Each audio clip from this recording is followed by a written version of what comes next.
Tollywood film ఇండస్ట్రీలో మంచి fan following ని కలిగిన గ్లామర్ హీరోయిన్ సమంత నటిస్తున్న చిత్రాలు అన్ని టాలీవుడ్ లో బ్లాక్ బాస్టర్స్ ని అందుకుంటున్నాయి. అందుకే సమంతకి భారీ డిమాండ్ క్రియేట్ అయింది. అలాగే సమంతకి మంచి కథలను ఎంపిక చేసుకునే నాలెడ్జ్ ఉండడంతో మంచి హీరోల కాంబినేషన్స్ పడుతున్నాయి. ఇదిలా ఉంటే తాజాగా ఈ స్టార్ హీరోయిన్ సమంతకి స్టార్ హీరో చరణ్ షాక్ ఇచ్చాడు. దీనికి సంబంధించిన వివరాల్లోకి వెళ్తే వరుస పరాజయాల తర్వాత వచ్చిన ధ్రువ చిత్రం చరణ్ కి మంచి జోష్ ఇచ్చింది. ఇప్పుడు కొత్త ఉత్సాహంతో mega power star Ram Charan తన అప్కమింగ్ మూవీకి రెడీ అవుతున్నాడు. సుకుమార్ డైరెక్షన్ లో చరణ్ కొత్త సినిమాని మొదలు పెట్టనున్నారు. ప్రస్తుతం ప్రీ ప్రొడక్షన్ పనులు జరుపుకుంటున్న ఈ సినిమాలో స్టార్ కాస్టింగ్ కి సంబంధించిన సెలక్షన్స్ జరుగుతున్నాయి. అయితే ఈ మూవీలో హీరోయిన్ గా ఎవరిని తీసుకోవాలని అన్న దానిపై ఇప్పటికే హాట్ టాక్స్ నడుస్తున్నాయి. అయితే హీరోయిన్ గా సమంతని తీసుకోవాలని సుకుమార్ సజెస్ట్ చేయగా అందుకు చరణ్ అంత ఆసక్తిగా లేడని తెలుస్తుంది.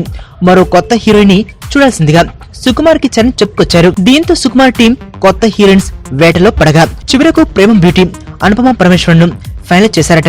మలయాళ చిత్రం ప్రేమంతో అనుపమ ప్రేమంకి మంచి పేరు వచ్చింది. ఈ బ్యూటీ తెలుగులో త్రివిక్రమ్ ఆలో నటించి మెప్పించింది. ఇక ఈ హీరోయిన్ గా రామ్ చరణ్ కి దాదాపు ఫిక్స్ అయినట్లే ఇండస్ట్రీ నుండి అంతున్న సమాచారం. అయితే సమంతని కాదనడానికి చరణ్ ఎటువంటి ప్రత్యేకమైన కారణాలను డైరెక్టర్ కి చెప్పలేదట.